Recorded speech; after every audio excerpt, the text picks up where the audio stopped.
las personas que tenemos más de, probablemente más de 20 años y con seguridad las personas que tenemos más de 25 años y jugamos videojuegos desde que estábamos muy pequeños, compartimos una experiencia común que es la experiencia de no tener el acceso a la internet que las personas más jóvenes y las personas de 20 años o menos sí tuvieron, ¿sí? Nosotros nos enfrentamos a los videojuegos sin la posibilidad de ir a un foro de Reddit, ¿cierto? O sin la posibilidad de, por las redes sociales o sin la posibilidad de, con páginas como Game Radar y como todas las páginas que existen hoy en día, como Kotaku y demás, que nos ofrecieran alguna guía, ¿sí? Algún esclarecimiento de los acertijos, ¿sí? De las formas de realizar, de las formas más idiosincráticas en que los videojuegos nos piden que cumplamos los objetivos que nos presentan para desafiarnos. Entonces había que descubrirlo. El único proveedor de información sobre cómo rescatar, sí, como se dice pues mucho acá en Colombia, o cómo superar, ¿sí? Cómo completar un videojuego, cómo terminar un videojuego. El único proveedor de esa información era el videojuego mismo, y era dentro de él que teníamos que descubrirla y escudriñarla. Y en otras relaciones sociales, ¿cierto? Uno iba al colegio, ¿sí? A la escuela, y los amigos que estaban jugando el mismo videojuego de pronto se adelantaban o iban más atrás, y uno se compartía todo esto, ¿sí? Hoy en día es bastante distinto, ¿sí? Hoy en día existen para casi todos los videojuegos sistemas de trofeos, ¿cierto? Que registran los posibles logros que el videojuego está programado para ofrecerte, ¿sí? Eh, Hoy en día, además, pasa algo que es de, quizás esto sí que es una experiencia pues de las personas que no solamente tenemos más de 20 años, sino que además somos, por ejemplo, de países como Colombia, es que los videojuegos ya vienen traducidos a muchos idiomas, ¿sí? Incluso los juegos indie se encuentran traducidos a varios idiomas, y la brecha idiomática básicamente ha dejado de existir, ¿sí? Nosotros teníamos que jugar los juegos en inglés sin saber inglés, ¿sí? A veces los juegos en japonés sin saber japonés, y de allí nació una cosa que fue lo que me inspiró a elegir Tunic, ¿sí? Este videojuego Tunic, del que ya les voy a hacer pues propiamente una presentación, y es que uno, o por lo menos yo, ciertas personas que jugábamos ciertos tipos de videojuegos, teníamos a veces incluso cuaderno para el videojuego. Yo recuerdo, por ejemplo, dos videojuegos para los que yo tuve cuaderno, que eran el Metal Gear Solid, que el primero que yo tuve para el PlayStation 1 estaba en japonés, no tenía ni la versión en inglés ni la versión en español, que también existió con doblaje español fabuloso. El primero que tuve estaba en japonés, por supuesto que yo no sabía y todavía no sé japonés. Y otro fue el Silent Hill, también de Play 1, que estaba en inglés y yo no sabía inglés. Era bastante difícil, y el cuaderno era como un cuaderno de registro de ensayos y error, ¿sí? Y eso fue algo que Tunic me llamó a hacer nuevamente, ¿sí? Me llamó a hacer nuevamente por la forma tan inteligente en que Tunic aplica ciertos tropos, ciertas condiciones, ciertos rasgos que son básicamente universales para todos los videojuegos. Sí, voy a traer dos ejemplos de lo que quiero decir con estos rasgos generales y universales para todos los videojuegos. Un ejemplo de ello es el videojuego Boku no Natsuyasumi, ¿sí? Que traduce algo así como mis vacaciones de verano, o las vacaciones de verano de Boku, el protagonista, que muestra una de las características que tienen los videojuegos en el sentido en el que uno los quiere completar, y es que es un videojuego con varios finales, y cada uno de los posibles finales que se puede obtener en este videojuego, en el que uno es un niño que va a visitar a sus tíos que viven en el campo durante las vacaciones de verano, y tiene pues digamos que disfrutar lo máximo que pueda las vacaciones de verano en el pueblo muy rural de sus tíos. eh, Tiene diferentes finales con diferente dificultad, ¿sí?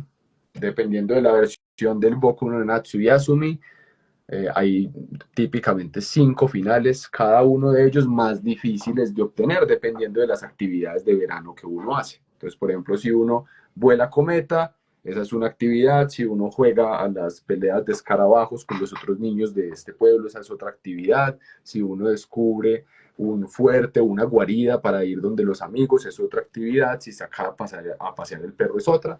Y dependiendo de la cantidad de actividades, se desbloquea uno u otro final, ¿cierto? Eso es un rasgo típico de los videojuegos, de la narrativa de los videojuegos, ¿sí? O de la narrativa que es propia de los videojuegos, eh, que implica nuestra interactividad. Es realmente la producción de resultados distintos al final de una narrativa, una cosa que nace en los videojuegos, en el software interactivo e informático.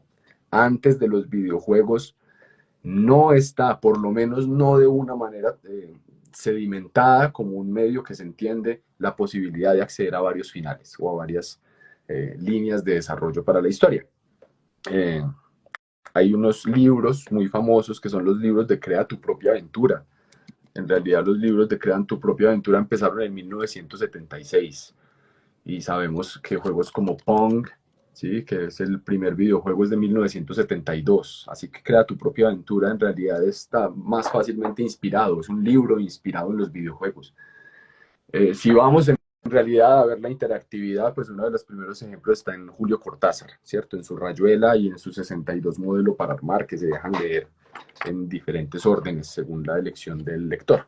Pero bueno, eso no es lo que importa. Entonces, una característica, la interactividad que produce diferentes resultados de la narrativa, de la historia, de la narración que se desarrolla en el videojuego.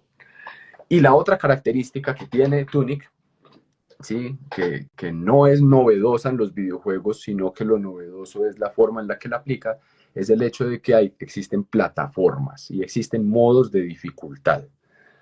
Para ello, uno de los grandes ejemplos que tenemos a la mano es Doom, ¿cierto? Doom es un videojuego famoso porque, pues, primero tiene muchas adaptaciones, pero segundo, en el mundo un poco más geek, es famoso porque Doom se puede jugar en cualquier lado, ¿cierto? En YouTube, si ustedes buscan Doom y escriben casi cualquier hardware que se les ocurra, les va a aparecer Doom en una lavadora, Doom en una microondas, ¿cierto? Doom en un celular Nokia 1100, Doom, el último que yo vi, el último más asombroso, hay un concurso anual incluso, es Doom en una prueba de embarazo digital, ¿cierto? Es un juego que se juega en todas partes. Y acá es donde uno se pregunta, ¿qué significa jugar todo un juego? ¿Cierto? Tengo un amigo al que, como a mí, le gusta mucho la saga de Final Fantasy, ¿sí? Y Final Fantasy, todos lo sabemos, tiene hasta ahora 16 entradas de juegos principales, pues 17 o 18 dependiendo de cómo se cuente, pero además tiene ciertos spin-offs, ¿cierto? El Final Fantasy Tactics, el Final Fantasy Crisis Core, y entonces mi amigo me decía en estos días que él jugó todo Final Fantasy, que él ha jugado todo Final Fantasy. Y yo recordé que alguna vez yo tuve un Nokia, no recuerdo, un Nokia W600, quizás antes de los smartphones, en época pre-smartphone, al que le instalé un juego de Final Fantasy. Y cuando mi amigo me dijo, yo jugué todo Final Fantasy, yo me acordé de ese y yo le dije, ¿jugaste el que se podía instalar en el Nokia W600? Y me dijo, no, y entonces uno empieza a dudar, ¿sí?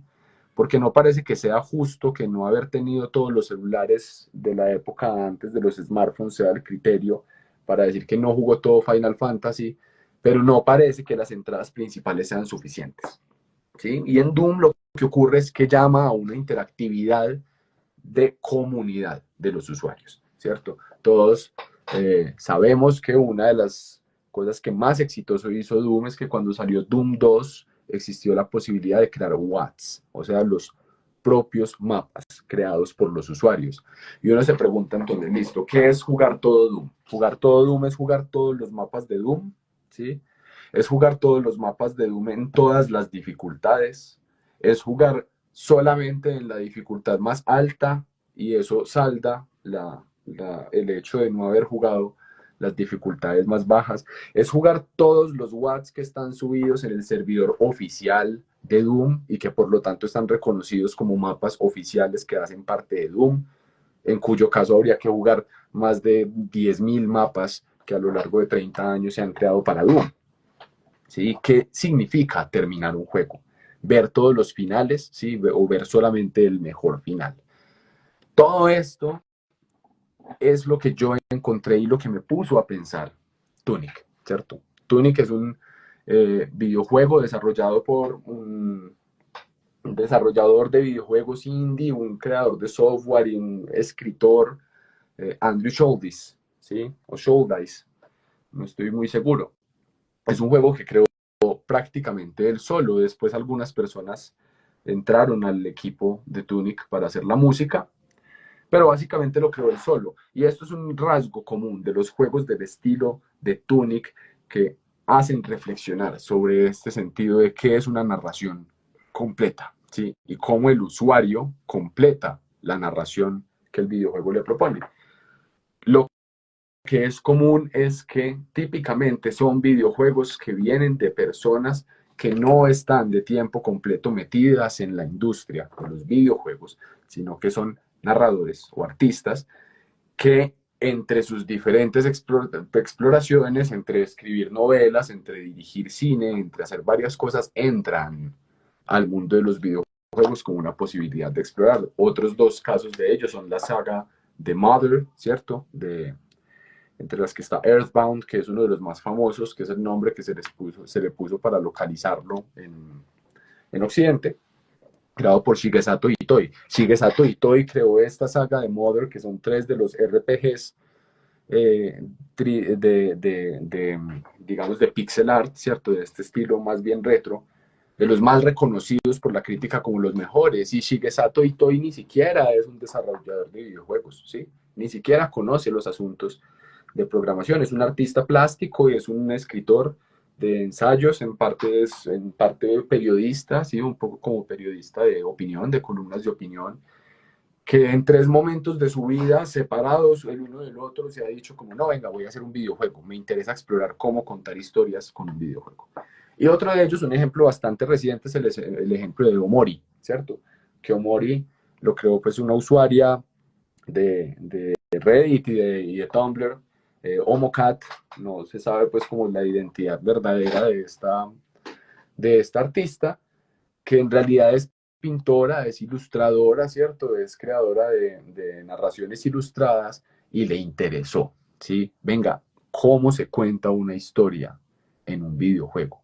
¿Sí? ¿Cómo se cuenta una historia en un videojuego en el que el usuario que va a acceder a esa historia puede saltarse, por ejemplo, algo? Y eso es un rasgo distintivo de los videojuegos, si lo pensamos, ¿cierto? Un director de cine nunca dirigiría una película pensando en que hay una escena que la gente se puede saltar, ¿sí?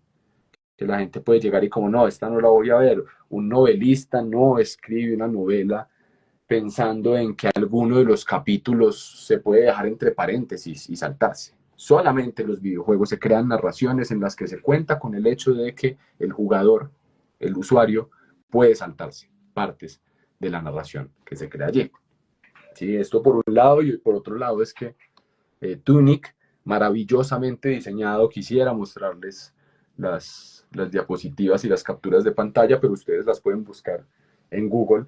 Es un juego hermosamente diseñado, el diseño gráfico, los aspectos técnicos que tuvieron para crear la ilusión de un juego isométrico, a pesar de ser realmente un juego en 3D, ¿cierto? Lo cual en principio es imposible.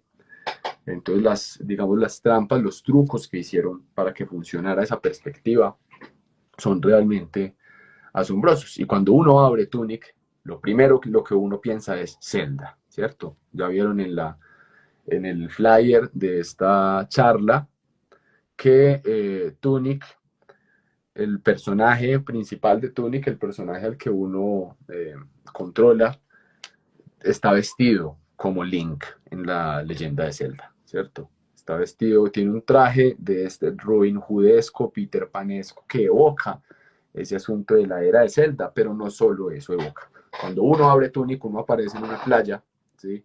y tiene que moverse sin ninguna instrucción. Tú abres Tunic y Tunic no te da ninguna instrucción sobre lo que tienes que hacer. Y el hecho de que no haya ninguna instrucción sobre lo que tienes que hacer, cuando yo empecé a jugarlo, yo estaba listo con Google al lado para empezar a explorar, ¿cierto? A resolver un poquito. Uno coge ese vicio de resolver los acertijos, como nadie tiene tiempo de ocuparse tanto, entonces más bien googleo cómo paso de esta parte en Tunic. Y algo de Tunic en ese mismo momento me llamó como a no, sí, no voy a pasarme este juego así, no voy a terminar así este juego. Quiero ver qué es lo que el mismo juego me cuenta, ¿sí? Quiero ver qué es lo que el mismo juego me va a enseñar.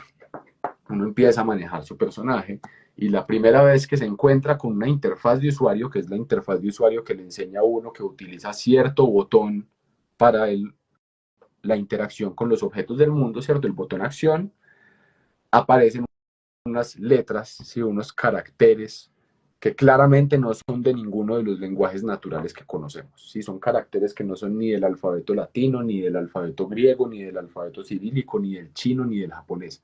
Son unos caracteres nuevos. Y entonces Tunic te reclama inmediatamente una actitud de cómo vas a leer, ¿sí? A encontrarte con esa narración. ¿Cuál es la actitud que te demanda? Primero, la actitud del que ve una lengua nueva y dice, voy a resolverla, ¿sí? Voy a descifrar esta lengua, esto debe ser algo que tiene sentido, debe ser algo que funciona, que se puede entender, que se puede traducir. Y la otra es la de los que completábamos juegos en PlayStation 1 y quizás en PlayStation 2 que estaban en japonés y no sabíamos japonés. Y claro que no íbamos a aprender japonés porque no había Duolingo, ¿cierto? Porque no había cursos en línea. Nuestra única opción era ensayo y error, ¿cierto? Ensayo y error. Borrar la partida accidentalmente porque no sabíamos cuál era guardar partida y cuál era cargar partida y cuál era borrar partida. Y darnos cuenta de eso y nunca más olvidar que estas monigotes con esta forma nos borraban la partida. Entonces te reclama esa actitud. Y esa actitud, esa elección se mantiene realmente a lo largo de todo el juego. Es perfectamente posible terminar la campaña de Tunic sin haber nunca entendido ninguno de los letreros, de los cuadros de diálogo que están en esta escritura extraña. Es perfectamente posible eh, completar Tunic, completar la campaña de Tunic, sin haber entendido qué es lo que dicen estas letras. ¿Sí? Y tú la completas y sientes que falta, que no entendiste algo. Y esa es la inteligencia de Tunic, del diseño de la narración de Tunic. Cuando tú lo completas de esa manera, que fue como yo lo completé primero, ¿sí? Como me puse un poco en esa actitud del juego de listo, vamos a hacer como hacía cuando tenía 12 años y jugaba Metal Gear en japonés. El, el, el final, cuando lo completas de esa manera, ¿sí? Cuando vas matando los monstruos y te vas dando cuenta de que algo se va despejando y te van dando nuevos objetos que te sirven para cosas nuevas, es anticlimático, ¿sí? Es totalmente anticlimático. Te sientes como, uff. Y como el juego tuvo, de todas maneras, tuviste que interactuar, tuviste que tener el botón acción, tuviste que recoger objetos cuyo nombre te mostraron con estas letras raras, ¿sí? Uno dice, bueno, no me perdí de algo, ¿cierto? Vamos a ver qué es lo que tiene para ofrecerme este juego si hago la tarea y saca uno la, la libreta y empieza a anotar. Tunic te entrega algunas palabras en inglés, ¿cierto? No les voy a decir cuál es la clave para descifrar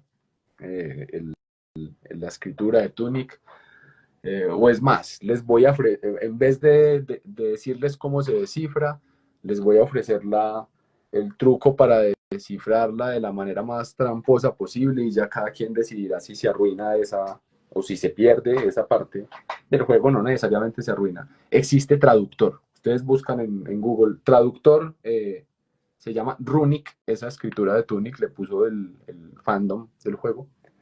Entonces buscan traductor de esto y se puede traducir, casi como si fuera un Google Traductor.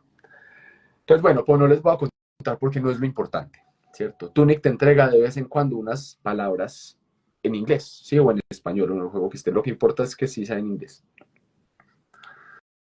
Y cuando tú ves esas palabras, tú dices, hombre, pues ahí debe haber algunas pistas, ¿sí? Entonces, por ejemplo, cuando tú recoges la primera poción, te sale un letrero que dice estos garabatos, y después en algún punto del juego, y tú te imaginas, ah, bueno, esto debe significar poción. ¿Cómo? No sé, pero debe significar poción. Y luego tú ves otro objeto, ¿sí? Que te hace dar cuenta, ay, venga, estos garabatos yo los vi en otro lado. Uno empieza a conectar y es todo un desarrollo, pero lo interesante es que cuando uno va empezando a leer esto, ¿sí? A leer estas palabras, es como que se empiezan a desbloquear, por un lado, nuevas partes del juego, ¿sí? A las que uno ya quiere ir para hacer cosas distintas a las que había hecho solamente tanteando por ensayo y error, y por otro lado, cobran un nuevo sentido, tienen un nuevo significado, ciertos eventos que habían ocurrido en el juego que uno no había podido apreciar de otra manera que no fuera la del turista que va a un país tan totalmente desconocido, ¿sí? Y que ve, por ejemplo, un ritual religioso y él cree que es horrible, ¿sí? Cree que están haciendo un terrible sacrificio y en realidad no estaban haciendo un terrible sacrificio, sino que estaban haciendo una celebración, ¿sí? O un matrimonio. Uno le pasa eso en Túnica, es como cuando tú aprendes una lengua en un país nuevo, ¿sí? Cuando tú aprendes una lengua en una comunidad nueva. Y eso desbloquea un montón de Túnica. Durante el juego uno recoge un manual de instrucciones, ¿sí? El juego tiene su manual de instrucciones dentro y lo hace parte del gameplay, ¿sí? Uno en diferentes puntos encuentra las hojitas del manual y el manual está escrito en Runic, ¿sí? Está escrito en esta escritura, en parte con palabritas sueltas en inglés. Y es impresionante porque incluso la página que dice el esquema de control, sí, que dice para qué sirve. Yo juego con controles de PlayStation, entonces me decía para qué sirve X, para qué sirve círculo, para qué sirve R1 y sucesivamente. Incluso esas páginas están cargadas de cosas que aportan a la narrativa y a ese descubrimiento y a esa compleción del juego. ¿Sí? Lo que pasa después es que aparece un segundo juego más grande que el juego Tunic, ¿sí? Y es que uno descubre después de que hace todo este proceso que incluso desde antes de empezar la partida, antes de tener el control del personaje, y acá estoy queriendo decir, esto es algo bastante importante, me parece, y bastante relativamente novedoso de parte de Tunic, es que incluso la pantalla de inicio del videojuego, ¿cierto? La pantalla que te dice nuevo juego, nueva partida, cargar partida, opciones, etcétera. Incluso en esa pantalla hay, ¿sí? Acertijos, ¿sí? Incluso en esa pantalla hay cosas que aportan al videojuego, ¿sí? Y en algún momento, si descubres lo suficiente, entonces el servicio de videojuegos del que lo descargaste, Steam, empieza a quedar implicado, ¿sí? Y hay un videojuego más grande que el videojuego, o más bien un juego de rol más grande que el videojuego, ¿sí? En algún punto eso fue una cosa escandalosamente celebratoria en la comunidad de jugadores de Tunic, fue que eh, alguno de los jugadores descubrió que la música de Tunic también tiene cifrados mensajes. Todavía no se ha descubierto, ¿sí? No se ha terminado de descifrar la música de Tunic. Sí, recurre no solo a la clave Morse, pero no solamente a la clave Morse, asuntos de la tonalidad y demás, que han remitido a dominios de Internet nuevos, a lugares en el mundo que vuelven y retroalimentan el videojuego, ¿sí? Es una cosa muy impresionante porque es como una especie de caja de juegos, ¿sí? Una especie de caja con piezas movibles cuyas soluciones son infinitas, ¿cierto?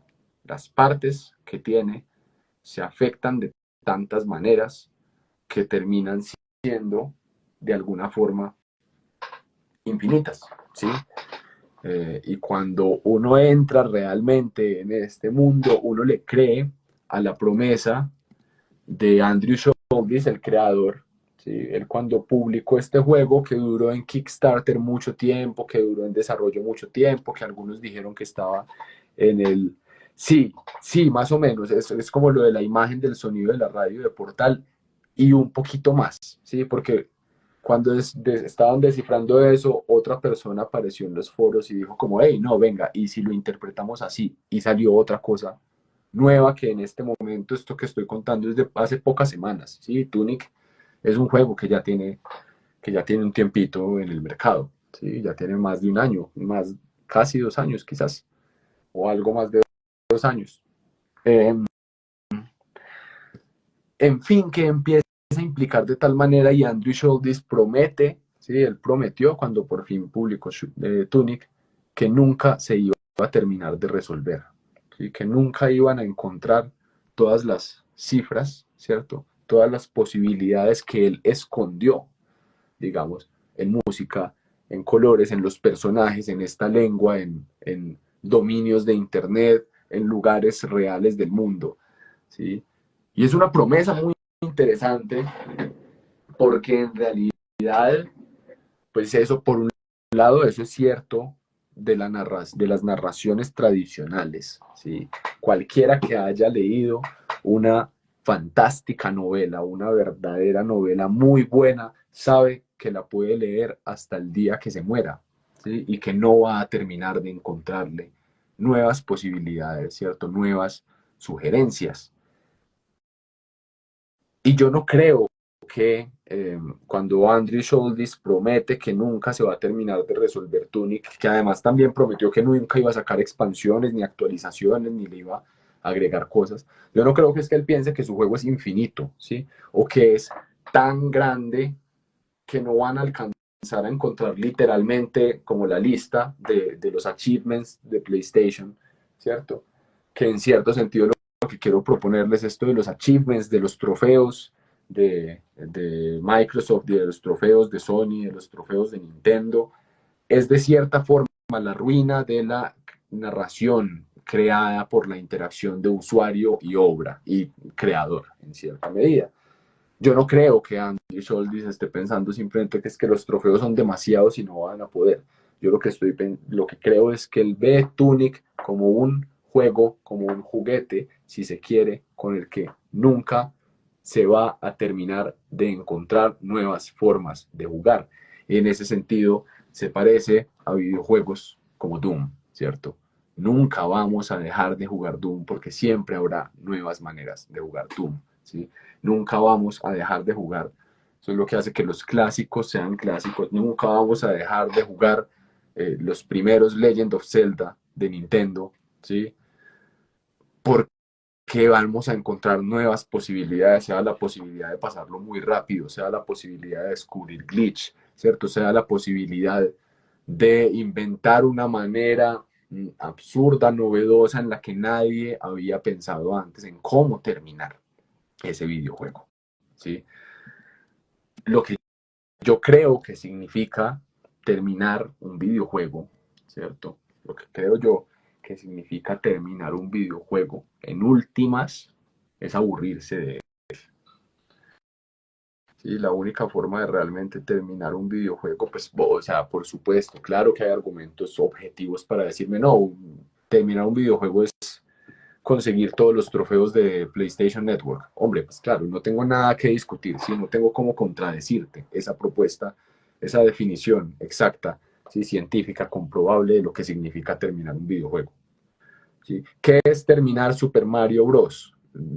Matar al último Bowser del mundo 8-4, ¿sí? Rescatar a la princesa. O ganar la segunda partida en la que los los Goombas cambian por estas balitas negras, cuyo nombre no recuerdo, y no importa, ¿sí?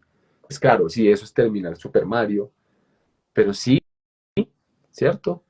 Sí, ¿será que eso es terminar Super Mario Bros? ¿Será que no hay más que hacer? ¿Será que no hay speedruns? ¿Será que no hay formas de descubrir en las mecánicas del juego más allá de eso? Yo lo que creo es que lo que hace a los grandes videojuegos es que no son terminables, ¿sí?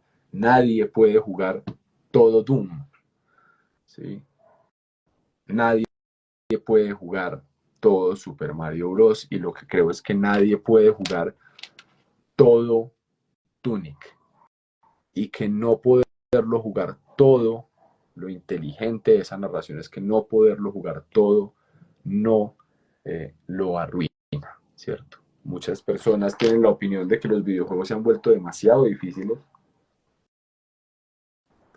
y puede ser que algunas veces haya una brecha que ya llega simplemente al punto en el que maltrata al jugador o castiga al jugador. Pero yo creo que esa reticencia en general a la dificultad le hace daño a nuestra relación con el software interactivo y en particular con los videojuegos. Yo creo que nuestro encuentro con ellos tiene que ser en una actitud, esto lo decía en la charla anterior sobre la historia de la narrativa en videojuegos y seguramente si me invitan a más cosas seguro que lo voy a volver a decir. Hay que pensar en el juego un poco más como un juguete, ¿cierto? Quienes hayan tenido un juguete, ya sabes que hayan sido carros de Hot Wheels o que hayan sido figuras de acción de Max Steel o que hayan sido figuras de la Barbie, lo que sea, el que sea que haya tenido un juguete sabe que el juguete es infinito, ¿cierto? No hay un momento en el que yo, pongamos el ejemplo del carro del Hot Wheels, no hay un momento en el que yo ya no pueda descubrir nuevas maneras de jugar con el carro de Hot Wheels. ¿Sí? Lo que pasa es que los juguetes existen hace tanto tiempo, ¿cierto? Hay juguetes que sepamos al menos desde que hay humanidad. Hay juguetes tan antiguos como las Venus de Mesopotamia. Los videojuegos todavía son más nuevos y creo que todavía muchos creadores de videojuegos no han descubierto o no han terminado de descubrir esa posibilidad de pensarlos como juguetes, que no les quita lo narrativo, ¿cierto? Que no les quita la posibilidad de terminar una campaña, que no les quita la posibilidad de entender la historia en general, las intenciones artísticas, las intenciones narrativas de los creadores, eso no se los quita, ¿sí? Pero al mismo tiempo ofrece la posibilidad de repetibilidad, pero de repetibilidad en la que se encuentra algo nuevo siempre. Y eso es lo que pasa en Tunic. Hace poco lo volví a jugar. Yo llegué a obsesionarme tanto, pues quienes de pronto me distinguen saben que uno de mis grandes intereses son las lenguas, ¿cierto? El aprendizaje de lenguas y el descifrado de lenguas. Yo llegué a un punto de conocer este alfabeto de Runic que yo básicamente lo estaba leyendo fluidamente, ¿sí? En mi tercera o cuarta playthrough. Y hace unas pocas semanas, cuando me invitaron a esto, pues lo volví a jugar y me di cuenta de que se me había olvidado, ¿sí? Como cuando uno dejó, cuando uno aprendió, no sé, italiano por diversión en Duolingo y luego no practicó durante 3 años, durante mucho tiempo y volvió a él y encontré una experiencia totalmente novedosa, ¿cierto? Muchas de las cosas que les estoy contando hoy, hasta hace las pocas semanas que el colectivo Axis me invitó a hacer esta conferencia, ni siquiera las había pensado, tenía algunas de las ideas que ya dije, pues yo ni siquiera las había, había pensado. Sí, hay, bueno, lo de Tunic, no sé si acá llega a ser un poco de spoiler, no es exactamente su propio lenguaje, ¿sí? Tampoco es que sea el lenguaje completo, es el sistema de escritura. Pero, por ejemplo, sí, los juegos de Inoue, Shadow of the Colossus,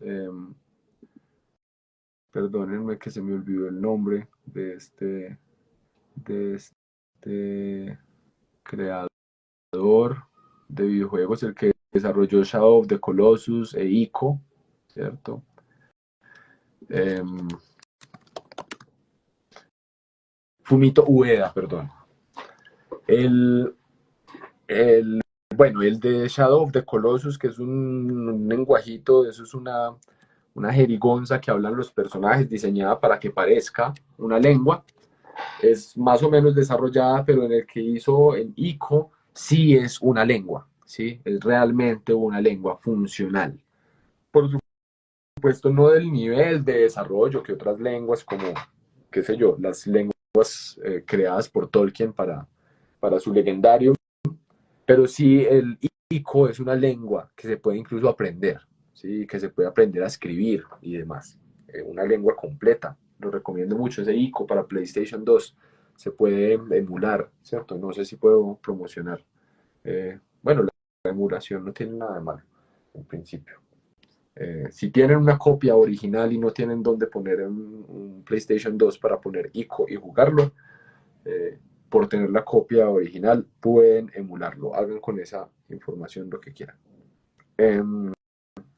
Y hay personas que lo han descifrado, ¿sí? Y hay otros cuantos videojuegos que lo han hecho. Realmente han sido pocos porque crear una lengua funcional, aprendible, no es tan fácil, ¿sí? No es tan fácil. Tiene bastantes dificultades, pero no es realmente imposible. Las lenguas de Shadow of the Colossus y de ICO las crearon entre dos lingüistas, simplemente, que contrató pues el equipo ICO de estos videojuegos.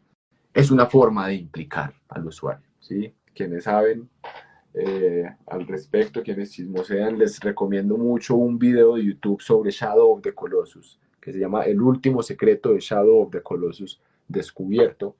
Eso pasó hace unos pocos años cuando salió el remake para PlayStation 4. Era el último gran misterio de los mensajes ocultos y demás que estaba en este juego y se resolvió después de más de 20 años y ya aparecieron más, ¿sí?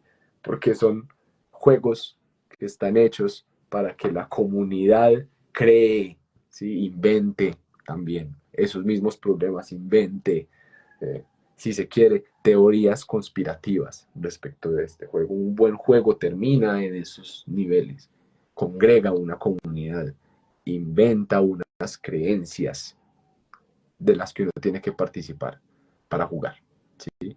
Y eso también es lo que hace Tunic. Lo recomiendo mucho, como ya lleva un tiempo, además en Steam constantemente lo ponen en promoción. No es además un videojuego muy caro, no recuerdo cuánto vale, pero no es un videojuego caro y va a servirles bastante, no solamente para divertirse, porque es un juego muy divertido, no solamente para contemplar, porque es un juego muy hermosamente diseñado, no solamente para asuntos del diseño de videojuegos, porque es un juego hasta donde mis rudimentos me permiten entender, un juego tremendamente bien diseñado desde un punto de vista técnico y de programación y demás, sino para reflexionar. ¿Sí? Es una obra de arte y en ese sentido no estoy diciendo que obra de arte es algo mejor, no, es una obra de arte hecha para hacernos pensar sobre lo que significa terminar un videojuego. Que vuelvo y lo digo, terminar un videojuego no puede ser otra cosa que aburrirse de él. Y lo bueno es que después de un tiempo uno se desaburre y le dan ganas de desempolvarlo y de volver a él.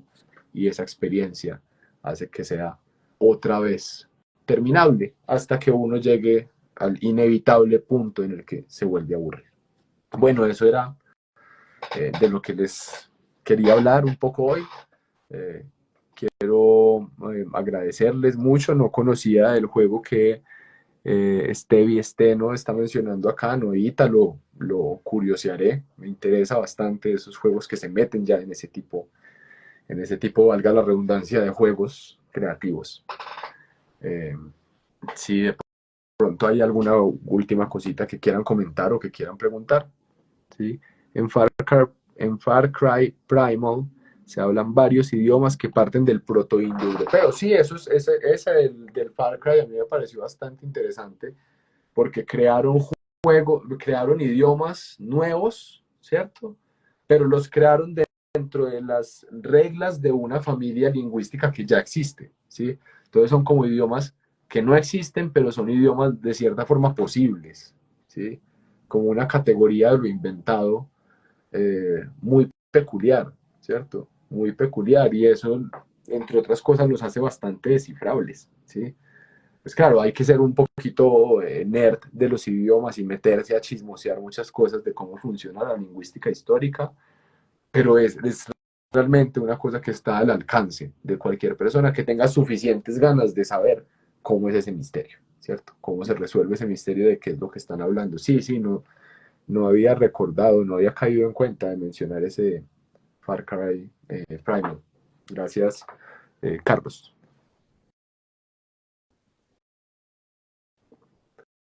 Bueno, si no es más, yo les agradezco mucho la atención, la presencia.